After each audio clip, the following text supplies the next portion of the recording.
Masaya ka dahil natanggap mo na yung family reunification visa mo. Finally, di ba?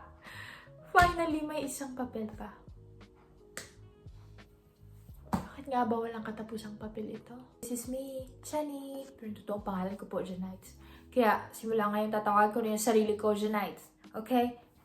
Janites. Saan nga ba nanggaling yung energy ko ngayong araw na to? Hayaan nyo na. Pag kayo po, if you are planning to leave the Philippines, and akala nyo visa is enough, hindi pa po. Kailangan nyo pong i-secure ang ganito. Yan po. Isang sticker po ito galing sa Commission on Filipinos Overseas. Ngayon, pag-uusapan natin kung paano nga ba kumuha ng sticker na ito. Pero kaya nyo yan. Nakaya ko eh. So, kaya nyo yan.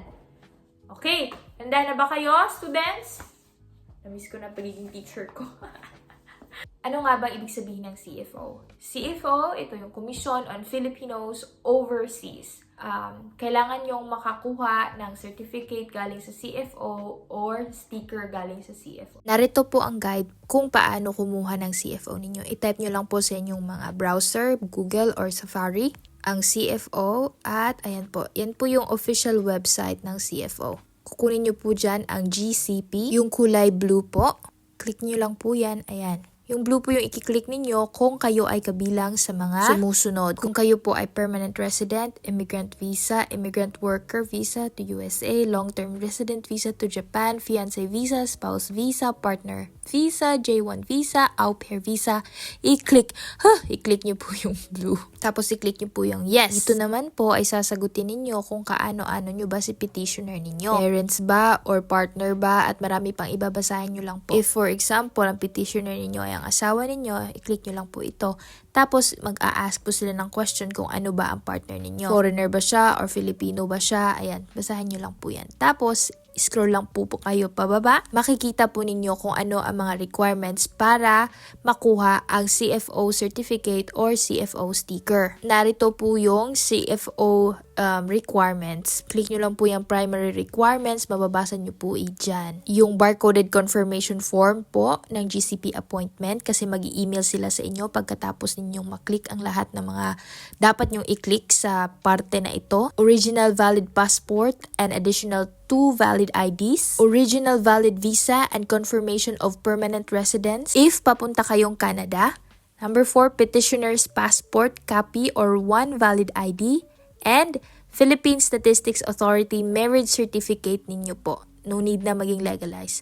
Tapos, report of marriage in the Philippine Statistics Authority. May additional documents po silang hihingin kung for example, kayo po ay divorce or annulled. Basahin nyo lang po yan at make sure na mabigay ninyo sa CFO para mabigyan din kayo ng CFO certificate na hihingin nga ng immigration officer sa inyo sa airport. Tapos, scroll down lang po kayo. Maaari nyo pong piliin ang lugar kung saan po kayo malapit. I-click nyo lang po kung saan ang gusto ninyong gawin ang inyong appointment. May Manila, Cebu, may Davao, may Baguio, may Cagayan de Oro. For example, malapit kayo sa Davao, i-click nyo lang po yung Davao. Tapos you answer the following questions lang po. Yung pangalan ninyo, yung mga basic information. You click agree, tapos you can fill out this form po. Make sure na you write everything incorrect para po iwas na mga hassle moments dyan. Ayan, scroll down lang kayo at make sure na sa email ninyo ay existing po yung email ninyo kasi mag-i-email sila, makikita nyo doon yung barcode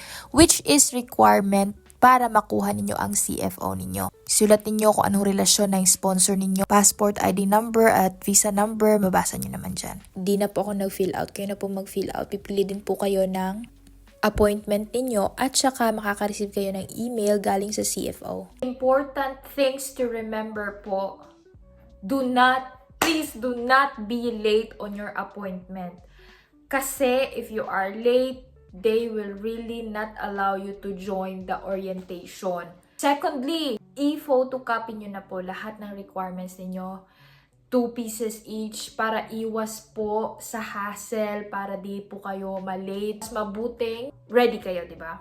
During the registration, you have to pay 400 pesos. Baka it changes na. Kailan nga ba makukuha yung certificate ng CFO? By the way, ganito ang pagmumukha ng certificate na iyan. Well, Right away after your guidance orientation, makukuha nyo po yung certificate ninyo digitally sa inyong email. Kaya, as I told you, dapat talaga existing yung email ninyo. Tama yung information nyo sa email ninyo kasi doon nila isi-send yung certificate ninyo.